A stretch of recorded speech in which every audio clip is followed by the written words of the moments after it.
Here's Roger, and this is from the last lesson. And Roger's doing better. And you saw in the last lesson, everything I'm teaching him is basically baseball moves, but it's the opposite of anything he's ever been taught before. So, his mind is fighting it. Your mind is telling you, wait a second, I never did this before, and you kind of default to things that you've learned in the past.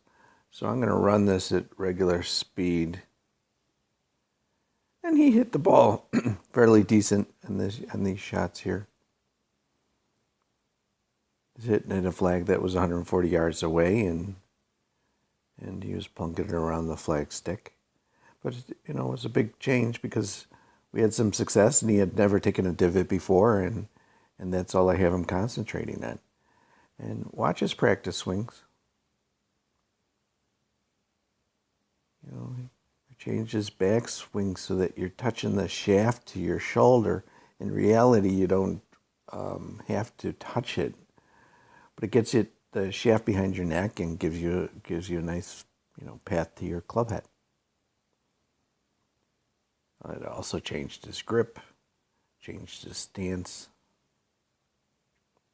So there's a lot of things going on and changes, but they'll become simpler. You just do some drills that I gave him, and it becomes much simpler. And you can see his swing here in the practice swing is pretty good.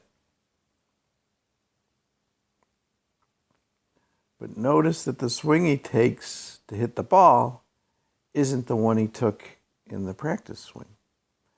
And that's extremely common for almost all people. If there's not a ball there, and you ask someone to swing at take a practice swing, they take this nice, smooth, relaxed swing. And then when they step to the ball, people will hunker down, concentrate on that ball. Then lower, see his head lower. They want to make sure they hit it.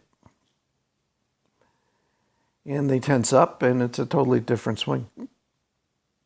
It's called being ball bound. Now Roger's getting better and better at it.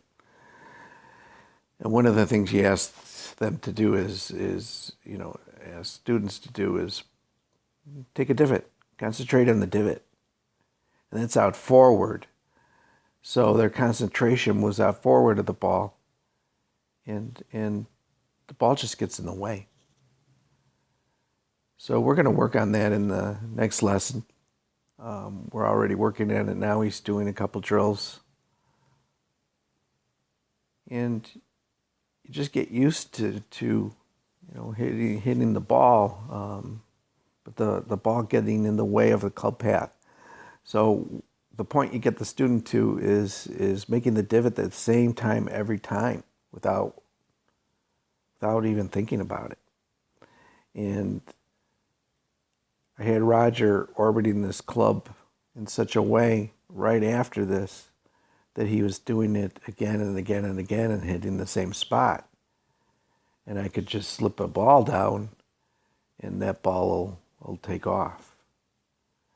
And I'll show you in slow motion his practice swings. All right, let's break this down, how different it is.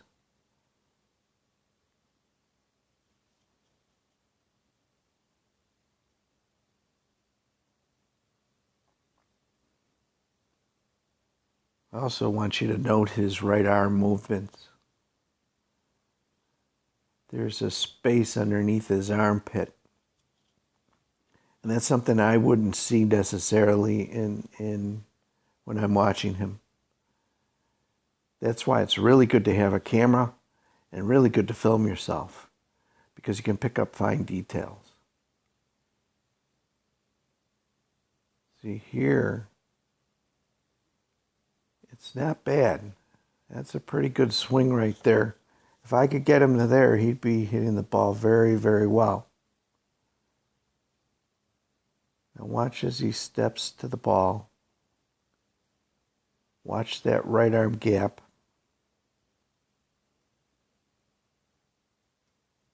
and watch his head.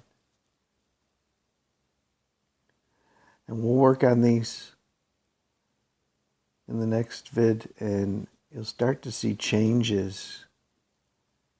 And they're just with simple things. And you change one thing at a time. It's very hard for a student, especially if they've done, this for 30, 40 years.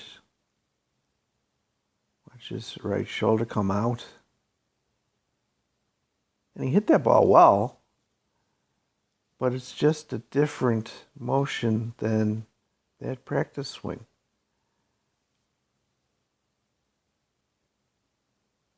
And I'll rerun this again.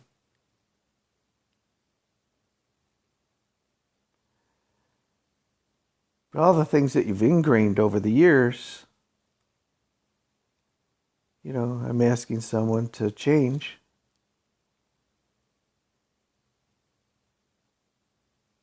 That's not too bad. But I'm asking you to change. And really what we do is we build new synapses in your mind. New movements, new motions. It's good that it doesn't feel comfortable. But the real trick to it is to relax and just simply, do the motions that we're talking about. Throw that club head out on the 45 degrees away from you. And do the things that I asked in the last lesson. And you just relax and have fun with it.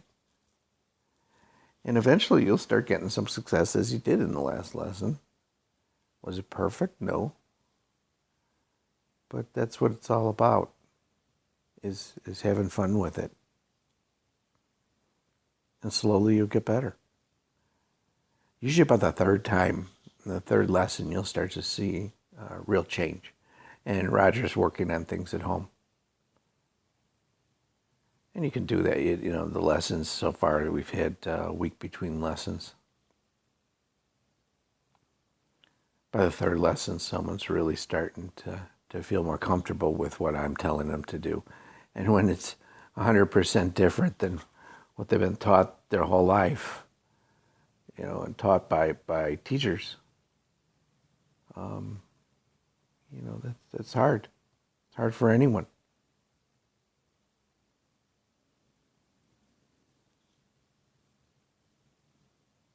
Let's watch it one more time. I'll run through it.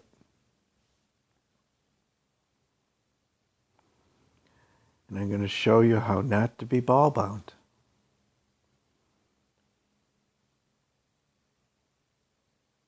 In the next lesson you'll see it really is just concentrating on that divot. And if that divot's there the same time in your hand path, you can repeat. You could play good golf. You get that hand path doing the same thing every time, then it's just a matter of controlling that the club head, controlling that face. Because that ball's going to go wherever that face is pointed, and that's a real fine, subtle movement, and you can do all sorts of different things with the club head. It just very subtle things, and move that ball around. Stop playing really fine golf. And this motion, that's a decent practice swing right there. And as long as you can repeat that when you step up to the ball, you'll be in good shape. And we're going to get there with Roger. He's been a real good sport about this. It's very hard to be on YouTube, and it's very hard to have yourself filmed.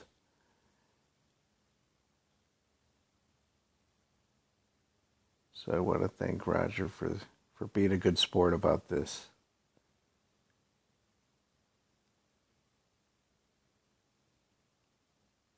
Thanks, everyone.